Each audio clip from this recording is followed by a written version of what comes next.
Voilà, donc bienvenue à toutes et tous. On va vous proposer un temps de présentation de l'appel à projet soutien à l'économie circulaire, qui est proposé par la DREAL Nouvelle-Aquitaine, donc en lien avec la CRES Nouvelle-Aquitaine, et puis en collaboration également avec la région et l'ADEME. Euh, Effectivement, on va passer un certain temps ensemble. On va avoir une quinzaine de minutes de présentation de l'appel à projet en tant que tel, par mes collègues de l'Adréal qui vont se présenter dans un instant. Et puis, vous aurez tout le temps de poser vos questions à la fois à travers le chat et puis en direct. Euh, N'hésitez pas à ce moment-là, donc dans la deuxième partie du webinaire, à intervenir, poser vos questions. On vous transmettra également tous les éléments pratiques, du diaporama jusqu'au document de référence. Euh, je continue à accepter en même temps de nouveaux participants. Consigne pour les nouveaux et nouvelles qui nous rejoignent, bonjour et bienvenue. Merci juste de couper vos micros et d'éteindre vos caméras pour le bien-être de toutes et tous. Euh, je me présente au préalable avant de passer la parole à l'Adréal. Donc, moi, je suis Ewen Lintanf. Je travaille à la CRES Nouvelle-Aquitaine, la Chambre régionale de l'économie sociale et solidaire, donc qui est l'Assemblée régionale des acteurs de l'économie sociale et solidaire, qui est présente sur trois sites, pardon, donc Bordeaux, Limoges et Poitiers. Et moi, je travaille notamment sur les questions de filière, avec filière d'économie circulaire, de réemploi, entre autres, sur les questions d'achat responsable et de transition au sens large. Voilà, donc je vais passer la parole à mes collègues Sophie Thérieux et Laetitia Delage, donc pour la DREAL Nouvelle-Aquitaine, qui vont vous présenter les contours de cet appel à projet. Je vous remercie. Est-ce que vous m'entendez bien? Oui, Oui, d'accord, très bien. Ben, merci à vous. Donc, déjà, merci à Ewen d'avoir nous avoir aidé, accompagné à organiser ce webinaire pour présenter l'appel à projet économie circulaire. Donc, je me présente, je suis Sophie Thérieux de l'Adréal Nouvelle-Aquitaine. Donc, l'Adréal Nouvelle-Aquitaine est aussi présent sur les 3 anciennes régions. Et donc, je suis chef de projet sur l'économie circulaire, le label bas carbone et la vie associative. Et donc, je vais laisser Laetitia Delage se présenter. bonjour à tous. Donc, Laetitia Delage, donc je suis chargée de projet bas carbone, donc à l'Adréal, basée donc à Limoges. Donc moi, mon poste, j'ai une grosse partie sur le label bas carbone et j'ai aussi donc le travail sur l'économie circulaire. Merci à toi, Laetitia. Du coup, effectivement, on a contacté donc la CRES, donc Ewen, pour présenter ce nouvel projet sur l'économie circulaire. Donc, c'est la 4e année qu'on présente un appel à projet économie circulaire en lien avec la CRES et en lien avec d'autres partenaires, donc notamment la région et l'ADEME. Donc, on va vous présenter ce qui est présent dans le cahier des charges. Ah. Il y a pas mal de choses qu'on va vous présenter, donc notamment les thématiques et le périmètre des actions financées, les bénéficiaires, les critères de sélection et les critères d'éligibilité, les modalités de dépôt et le calendrier. Donc, en ce qui concerne les thématiques et le périmètre des actions qui sont financées, donc pour les thématiques, on s'est référencé donc aux priorités ministérielles, c'est-à-dire la réduction des plastiques et les 3 R, réemploi, réutilisation et réparation. Donc, les projets qui sont à présenter auprès de l'appel à projet peuvent concerner soit la réduction des plastiques, soit les 3 R, soit les 2, au choix. En ce qui concerne le périmètre, donc, il s'agit de présenter des projets uniquement d'études d'opportunité, de faisabilité, des ateliers expérimentaux et de formation. En ce qui concerne les bénéficiaires, donc les structures porteuses de projets doivent être des associations de type loi 1901 à but non lucratif, qui sont enregistrées au registre national des associations, donc RNA, et dont le siège social doit être situé en Nouvelle-Aquitaine uniquement. Ces associations doivent être aussi porteuses d'un programme en lien avec l'économie circulaire. Attendez, excusez-moi. En ce qui concerne les critères de sélection et d'éligibilité, donc des conditions de financement. Donc, il faut que les projets soient, enfin que sur ces projets, il y ait une cohérence du contenu de l'action.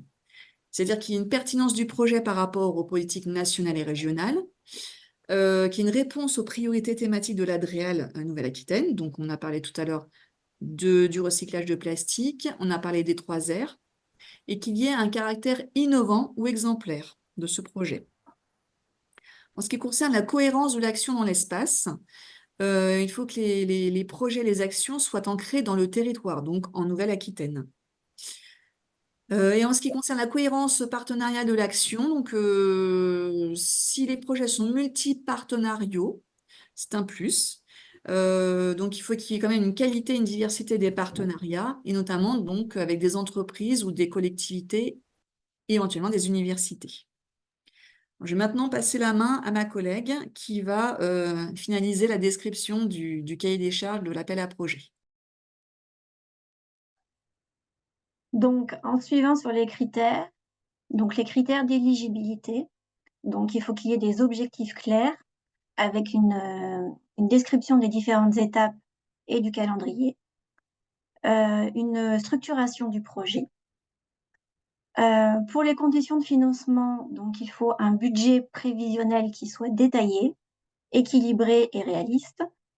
Il faut qu'il y ait une part aussi d'autofinancement de 20%. Ensuite, il faut que les charges liées au projet donc, soient clairement identifiées. Et notamment aussi donc, une diversité des partenaires financiers et la pertinence des cibles visées. Alors, concernant les modalités de dépôt, il faudra envoyer donc, les demandes uniquement en format numérique, pas de format papier. Donc aussi, ce sera simplement un seul dossier par organisme.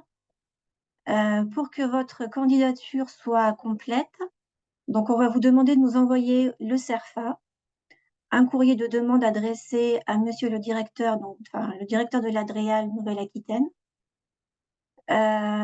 Pour compléter votre candidature, donc les statuts déclarés, un RIB, les comptes approuvés du dernier exercice clos, le pouvoir donné au signataire de la demande et le plus récent rapport d'activité approuvé et signé. Alors, au niveau du calendrier, donc l'appel à projet donc, est lancé donc, à compter d'aujourd'hui. Donc, vous avez jusqu'au 14 avril pour déposer vos dossiers. Donc, on notifiera les décisions donc, fin mai 2024. Et dans la foulée, donc, du coup, ce sera le début du financement et des actions donc, fin mai 2024. Et donc, si vous avez des questions, on vous laisse donc les contacts, donc Sophie et moi-même. Donc, vous avez les adresses mail du coup qui s'affichent. Et vous pourrez aussi déposer vos dossiers auprès de ces 2 adresses. Voilà, et en complément, je viens de vous glisser dans le chat le lien vers les documents de référence, donc le cahier des charges et le CERFA pour candidater. Merci à toutes les deux pour la présentation.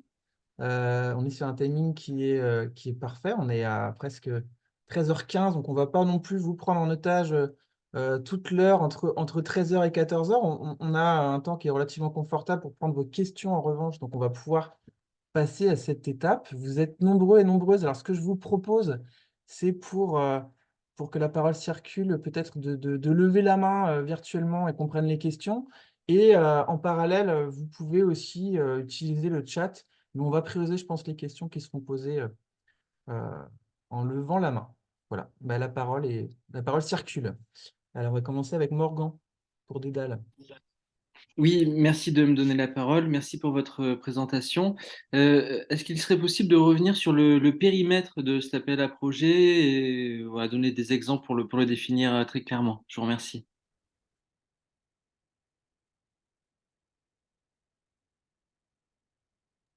Alors, j'ai remis, alors attendez, hop. J'ai remis voilà, les thématiques et le périmètre. Donc, en ce qui concerne les projets, donc, concernés par l'appel à projet, il faudrait que ça soit donc, des études d'opportunité, de faisabilité, des ateliers expérimentaux et de formation. Vous avez peut-être des questions spécifiques concernant les actions qui sont financées?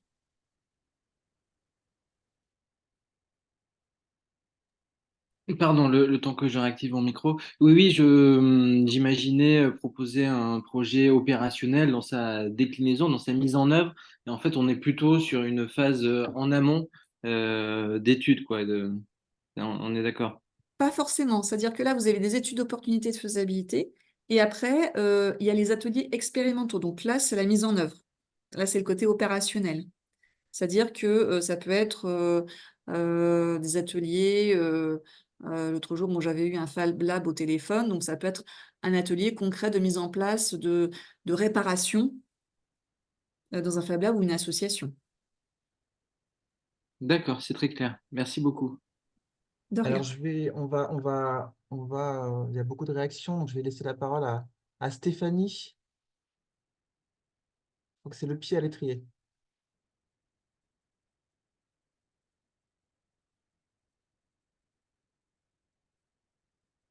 Stéphanie?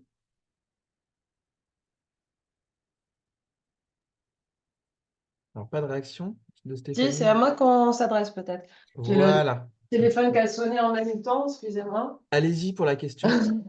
La question, du coup, peut-être que j'ai raté la réponse parce que j'ai dû sortir prendre l'appel. C'était sur la typologie des dépenses éligibles. Est-ce que, par exemple, il y a du salaire? Est-ce que ce sont des factures de dépenses voilà, d'investissement, que du fonctionnement, que l'un que l'autre?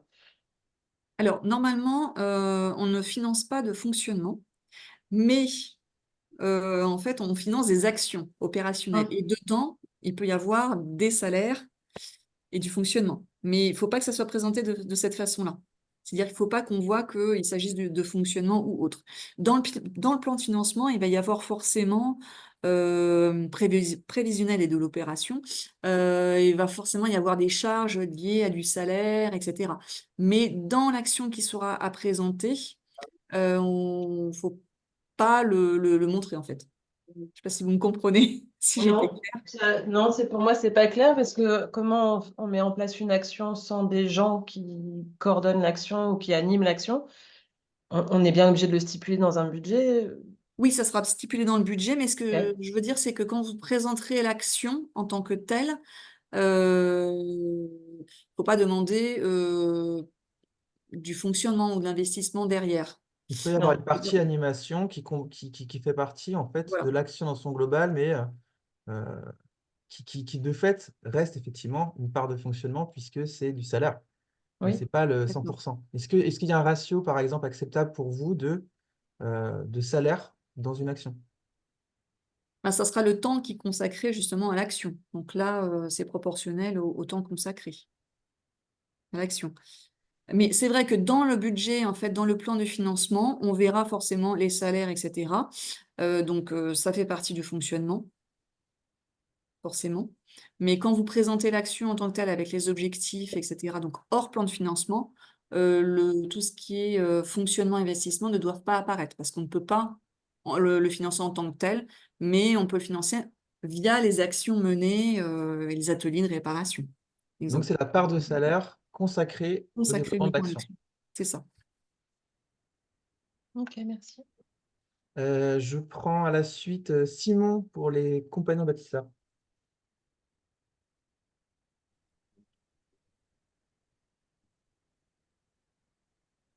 Simon, tu nous entends?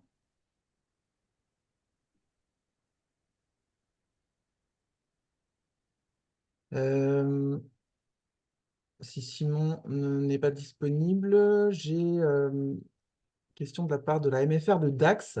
On reviendra ensuite pour Simon s'il revient. Bonjour, vous Allez-y. m'entendez? Ouais, très Oui. bien.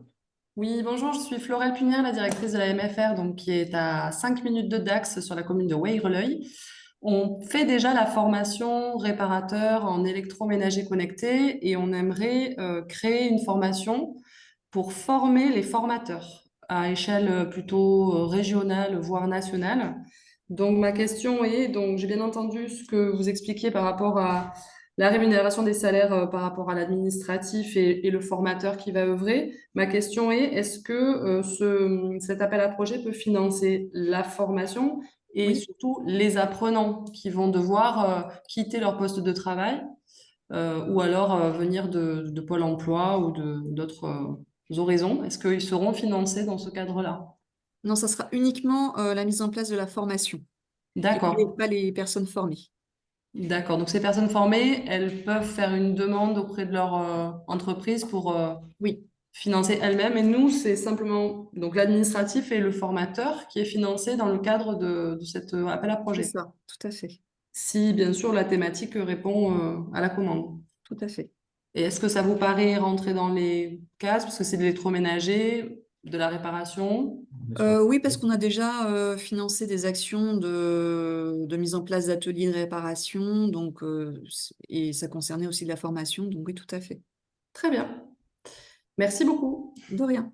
Alors après, effectivement, on a parlé de l'aspect innovant et de l'aspect essaimable aussi. Oui, Donc on va peut-être faire des comparaisons entre les projets qui sont présentés. Il y aura peut-être cet aspect-là aussi qui jouera. tout à fait. Alors, à ma connaissance, cette formation n'existe pas. D'accord. Et, voilà. Merci beaucoup. De rien. Alors, on va voir si Simon est de retour. Simon Guillard, qui levait la main tout à l'heure.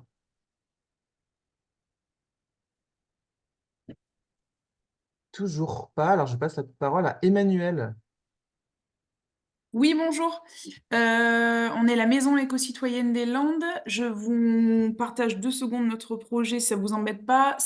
On va récupérer du plastique des habitants. On va travailler avec l'IUT de biomatériaux de Mont-de-Marsan pour fabriquer avec plein de bénévoles, plein de gens, une découpeuse qui va couper en lamelles le plastique. On va fabriquer une extrudeuse également, toujours en collectif. Le surplus de plastique ira dans une entreprise landaise qui s'appelle La Pesée. Et on va investir également dans une imprimante 3D pour utiliser le plastique 100% recyclé pour boucler la boucle de la réparation de notre Repair Café. On porte ça donc avec l'IUT de Mont-de-Marsan et notamment la pesée. Est-ce que dans le CERFA, dans notre appel à projet, comment en fait on identifie ces partenaires-là qui ne sont pas forcément dans notre collectif, mais ce sont des structures, des entreprises et des universités, là, le Pays de la Dour, qui viennent, avec qui on a conventionné, enfin avec qui on va conventionner, pardon, et qui vont du coup interagir, mais qui seront pas à proprement parler dans le collectif. Et après, de la deuxième question, c'est j'ai pas vu le montant non plus de l'appel à projet, ce qu'on peut éventuellement demander. Voilà, j'arrête avec mes questions. Alors, dans le CERFA, effectivement, il y a une partie qui peut être concernée, enfin, qui concerne le partenariat. Alors, vous avez effectivement le plan de financement où là, vous avez les partenaires financiers qui peuvent être euh, mis, en fait. Et vous avez une autre partie, normalement, dans le CERFA, à l'amont, où vous pouvez parler de ces partenaires, mais pas forcément financiers, des futurs partenariats qui peuvent se mettre en place. Donc, normalement, il y a un encart qui est consacré à ça, pardon. Et votre deuxième question par rapport au budget, donc on n'a pas forcément un gros budget sur cet appel à projet, mais au niveau des montants maximum qui peuvent être demandés, ça peut être de l'ordre de 5 000 euros. Ok, et ce que je vous ai présenté, ça vous semble Ça rentre tout recevable? à fait. Oui, oui, ça rentre tout à fait dans l'appel à projet. Trop cool, merci beaucoup. De rien. Merci Emmanuel. Alors, je vais passer à Thomas Janson, qui levait la main également. Oui, bonjour à tous. Ben, en fait, je viens d'avoir la réponse à ma question. Moi, c'était pour savoir, parce que nous, voilà, nous, notre projet, on est sur un bric-à-brac où il y a 13 salariés en emploi pérenne et qui a 20 ans. On vend nous, notre modèle économique, c'est qu'on vend les objets bruts de récolte. Et du coup, on a pas mal de choses derrière qui nécessitent de la réparation, etc. Et le projet pour mettre en valeur ce flux-là, c'était de créer des ateliers boutiques dans lesquels on accueille en fait des entrepreneurs individuels qui travaillent sur ces gisements. Donc, je vois l'appel à projet bien positionné pour faire des ateliers, ce qu'on pourrait appeler ça des ateliers expérimentaux. Par contre, le montant il nous permet pas du tout d'avancer dans la direction qu'on voulait. Voilà. Donc, je suis un peu, voilà, j'ai pas grand-chose d'autre à dire. Alors, c'est pour ça qu'en fait, quand on parle de partenaires, voilà, ça peut être des partenaires financiers, hein, donc vous pouvez en chercher ou faire des demandes à côté. Alors souvent, effectivement, il y a la région et l'ADEME qui peuvent compléter. Nous, ces montants-là permettent quand même de lancer l'action, même si ce sont pas forcément des gros montants, mais vous pouvez peut-être compléter par une aide de l'ADEME et de la région. Nous allons quand même, on en parle très rapidement, mais on va constituer un jury avec donc la CREST, l'ADEME et la région. Donc, ils peuvent être partenaires financiers sur cet appel à projet pour compléter. Voilà, mais bon, moi je trouve qu'on n'est pas pris au sérieux par rapport à l'importance des enjeux. Ça dépend pas de vous, hein, ça se passe au-dessus. Quand on voit les sommes d'argent qui vont sur les agrocarburants, les trucs comme ça, est-ce qu'ils passent sur nos filières à nous qui permettraient d'être des solutions valables? Franchement, voilà, la volonté n'y est pas. Désolé pour ça. C'est pas grave. Oui, c'est des éléments qu'on fait remonter aussi, Ouais. justement. Et là, on vient de parler des acteurs qui sont dans la boucle, la région, l'ADEME. Effectivement, donc l'État, à travers l'Adréal aussi, qui propose une enveloppe régionale, aussi à nous de faire remonter. On le voit aujourd'hui, vous êtes nombreux autour de la table, vous étiez 80-90 inscrits ce matin. Ouais. L'enjeu et l'importance, et en tout cas toutes les solutions qui existent sur le territoire. Donc, ça permet aussi de faire remonter aujourd'hui qu'il y a une filière qui est en attente de moyens structurés. Voilà, on sait que ce qu'on fait est structurant, ça fait 20 ans que ça dure, ça marche tout, et on continue à bricoler avec des camions pourris, et voilà. Bon, bref.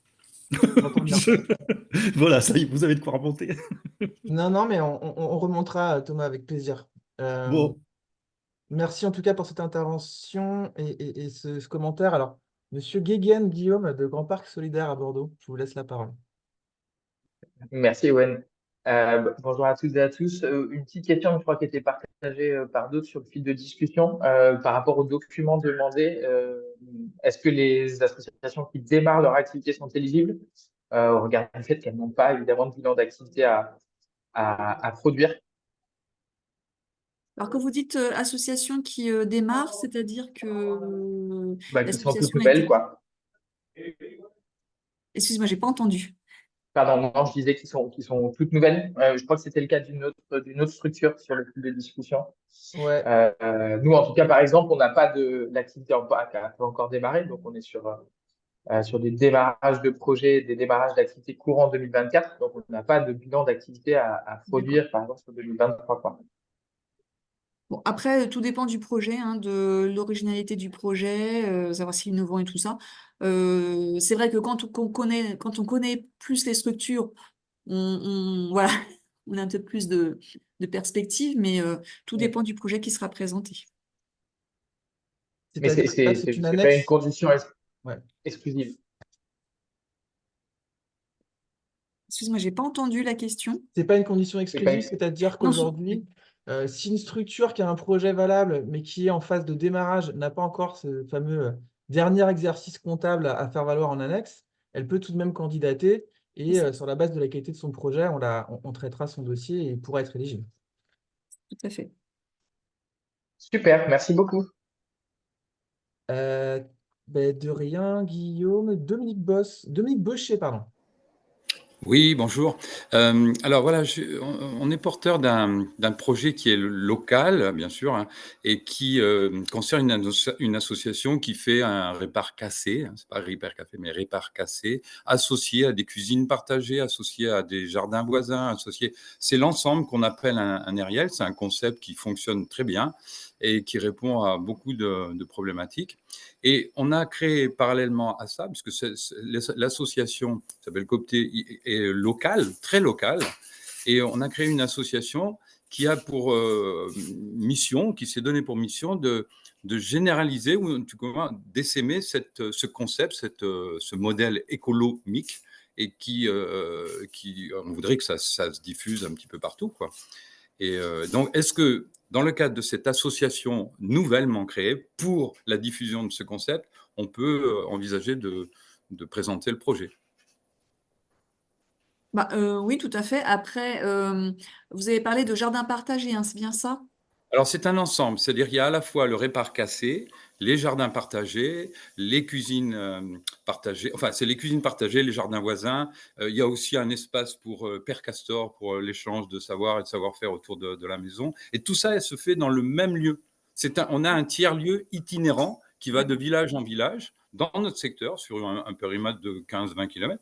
Et voilà, c'est ça qui fait l'originalité du concept et qui plaît bien à la fois aux communes qui nous accueillent. Et oui, c'est le répart cassé qui marche le plus, mais c'est l'ensemble quand même qui crée la dynamique. Parce qu'il y a des liens entre les uns et les autres, parce qu'il y en a qui sont intéressés par justement le dépannage, d'autres par les jardins, d'autres par la cuisine. L'idée de la cuisine, c'est qu'on retrouve tous les bénévoles se retrouvent pour manger ensemble une cuisine qui a été partagée, préparée avec des produits du terroir qui sont issus des jardins voisins, etc. etc. quoi. Alors, l'ensemble du projet, effectivement, est très intéressant. Attention, parce que là, les thématiques de l'appel à projet sont vraiment, enfin, plus orientées réduction des plastiques et 3R. Donc, si vous avez une action qui concerne, ce que j'ai entendu parler du Repair Café, c'est ça? Oui, répart cassé. Répar cassé. C'est répart cassé. On a voulu franciser la terminologie et ne pas être dépendant d'une structure. Voilà, on voulait être indépendant. Je pense que voilà, ce sera plutôt cet aspect-là qui pourra rentrer dans l'appel à projet. Ce qui n'empêche pas de parler de l'ensemble du projet. Parce que quand voilà, vous avez une action qui fait partie d'un projet global, enfin, c'est intéressant quand même de voir le lien entre l'action spécifique et l'ensemble du projet. Très bien. Merci. De rien. Alors, je propose à Bénédicte, si elle veut prendre la parole, poser sa question. Oui, Bénédicte bonjour. Bonjour tout le monde. Moi, je suis coordinatrice de l'association Coquille. On monte une filière de collecte et de valorisation des coquilles de coquillage auprès des particuliers et des professionnels. Donc là, on est sur Bordeaux Métropole et alentours. Je ne sais jamais si on se situe vraiment dans les 3 R. Nous, on a une valorisation notamment avec l'IUT Génie Civil et Construction Durable avec qui on travaille dans du mobilier en béton coquillé. Voilà, je voulais savoir si ça pouvait cadrer dans cet appel à projet.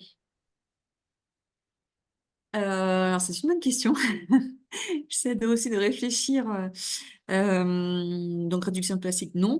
Mais effectivement, c'est la valorisation. Donc, c'est du réemploi. Oui, c'est du réutilisation. du recyclage. Voilà. Donc, oui, ça peut y rentrer. D'accord. Ok. Merci. De rien.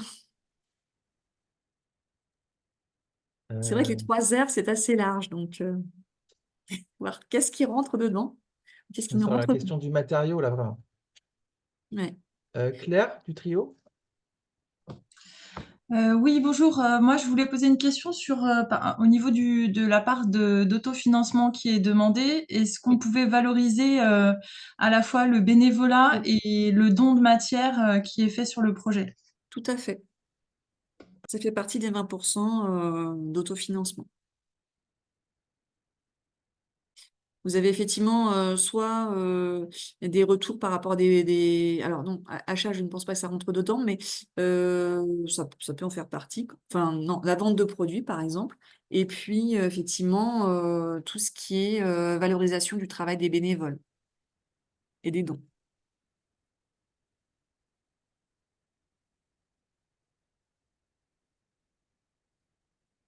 Je vais prendre les questions sur le chat, puisqu'il y en a qui vont dans ce sens. Alors, c'est intéressant, on a répondu à certaines d'entre elles. On a parlé tout à l'heure il y a Candice qui posait la question des structures récentes qui n'ont pas encore l'annexe de bilan sur leur premier exercice. Donc, on a traité. Sur justement la question des financements, question du club, est-ce que vous pouvez préciser les modalités de financement, durée, possibilité d'avance, d'acompte et solde? Donc là, c'est un petit peu la tuyauterie qui était précisée en fin, je crois, du cahier des charges. Alors, effectivement, il peut y avoir un acompte. Donc, lorsque les personnes seront sélectionnées, donc les lauréats sélectionnés de l'appel à projet, recevront une notification d'acceptation. Et à partir de là, on va verser 80%, un acompte de 80%. Le solde sera versé à la fin des actions.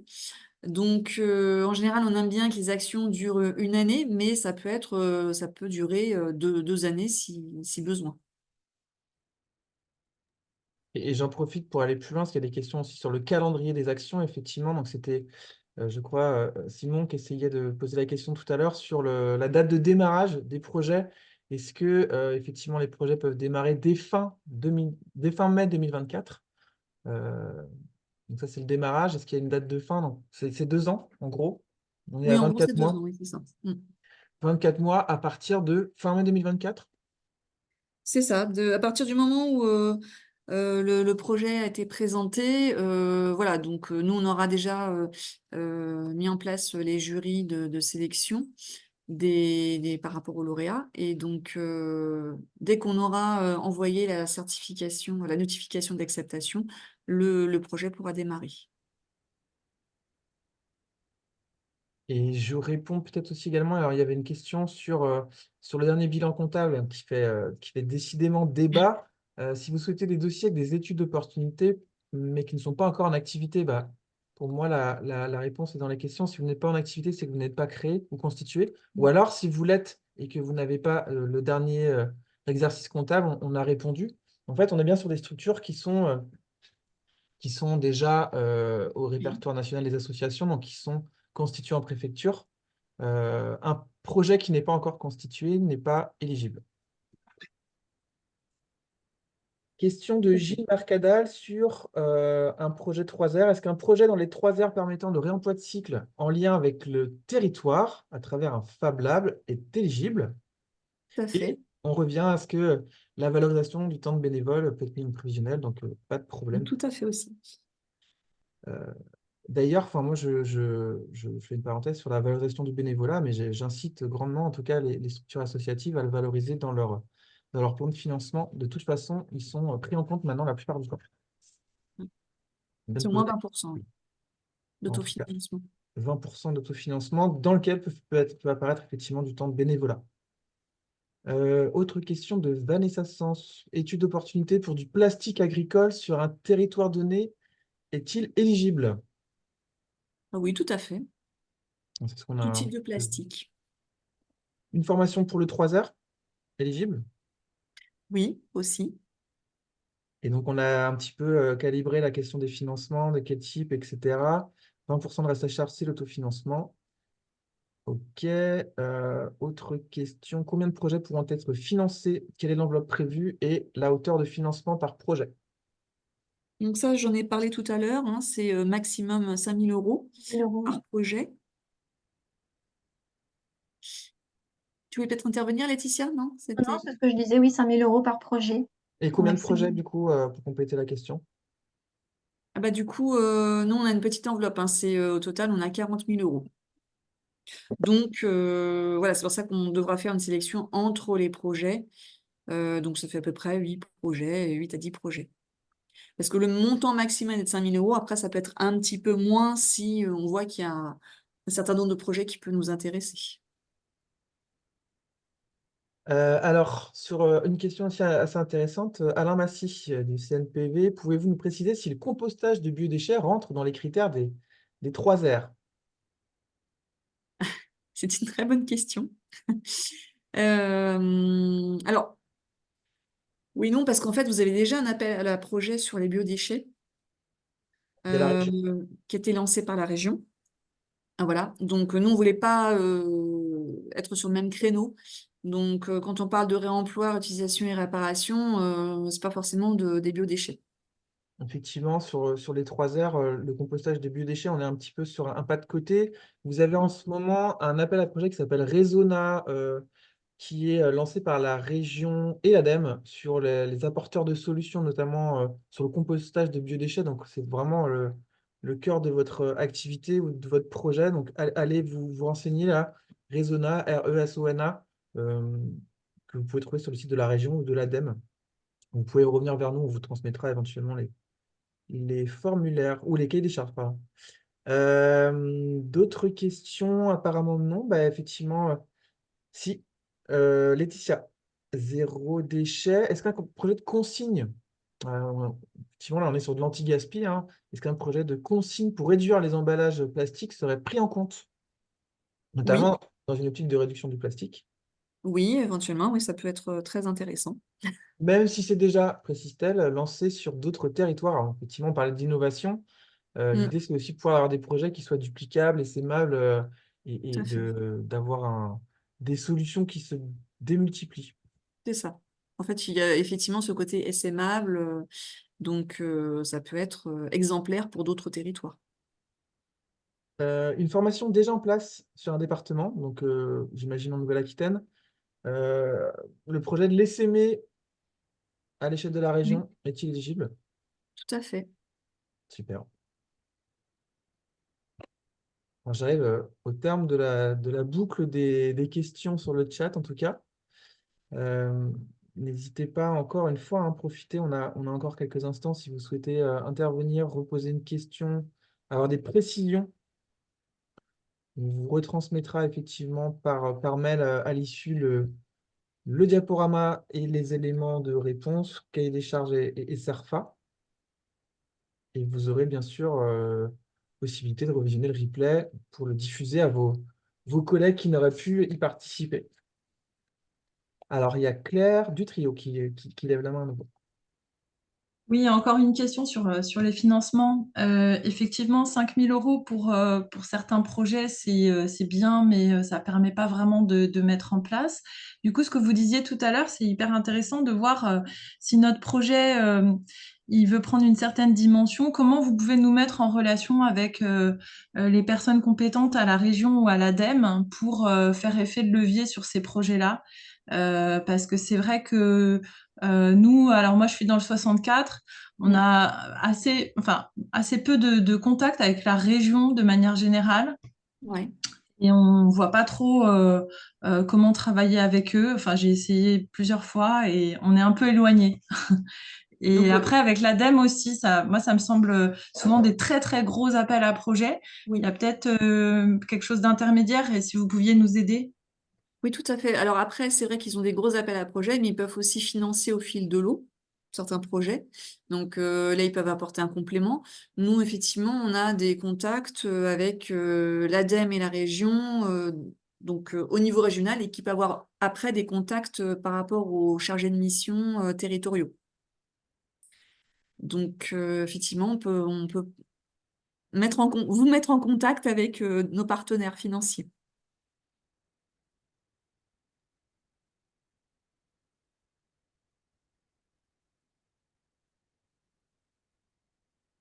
Voilà, bah écoutez, s'il n'y a pas d'autres questions ou réactions, de toute façon, vous avez les contacts, on reste à votre écoute, hein, si vous voulez.